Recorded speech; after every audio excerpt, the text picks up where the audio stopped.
This is Rob Temple for Boxing Social in association with Betfred. Delighted, privileged to be joined by British boxing royalty, the last undisputed heavyweight champion Lennox Lewis. We're here in Las Vegas ahead of Deontay Wilder's huge rematch with Tyson Fury. How are you, Lennox? I'm good. How are you? I'm very well, thank you. Very well. Always a good start to the interview when people ask me how I am, so thank you for that. Talk to me about this fight. Huge fight this weekend for the WBC World Heavyweight title. Huge fight. I mean, you got two the best heavyweights in the world, and they're basically going to perform out there. I mean, the first fight was a stinger. Nobody really expected to see what happened, and it happened. And now we're going to have another unbelievable fight. You know, nobody knows what's going to happen in this fight either. All they do know is that you've got the boxer against the puncher, and the first fight was a draw, arguably a draw. And now we want to see who is the man, who is the top man, and we can only see it at Saturday night. And where two guys, Deontay Wilder and Tyson Fury, are going to get it on for the second time in a row.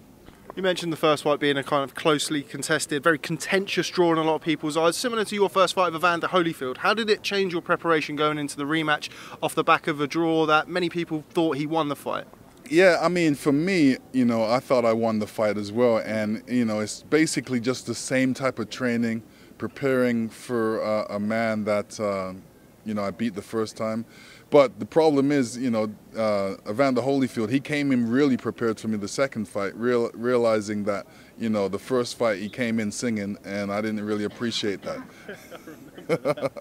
So, you know, I'm sure Tyson Fury is focused. I mean, I know he's focused because obviously he's got a new trainer, and he wants to win, and he's finding different ways to win.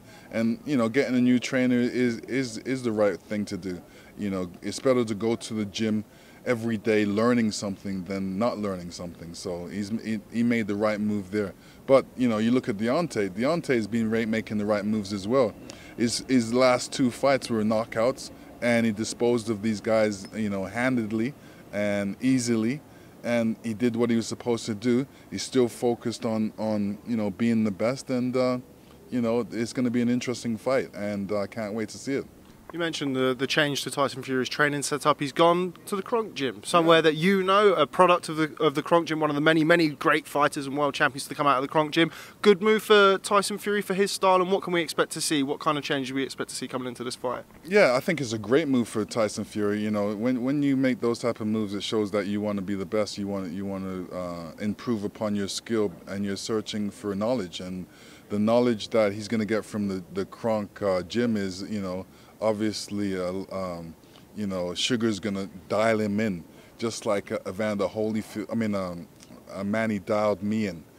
You know, he said, "You're a great fighter, but you know, you need to use your attributes, and we need to, you know, work on your attributes." And that was that, you know, fast, hard jab that I threw, great right hand that I threw, great left hook that I threw. So these things, you know, I'm sure Sugar's working with Tyson Fury on. And final question, because we are very pressed for time. You're obviously always a very popular man in these parts whenever you return to Las Vegas. Just want to get your opinion on some comments that we've obviously seen in the media over the last few years regarding yourself, or a few months, yourself and Anthony Joshua. Just making sure you don't leave the chair there.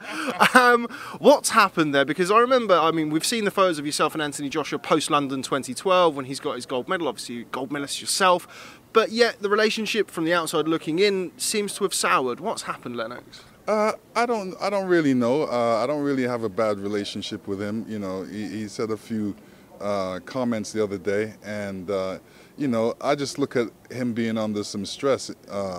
You know, he basically made a comment when a bad comment, and he's in a weak position to make those comments.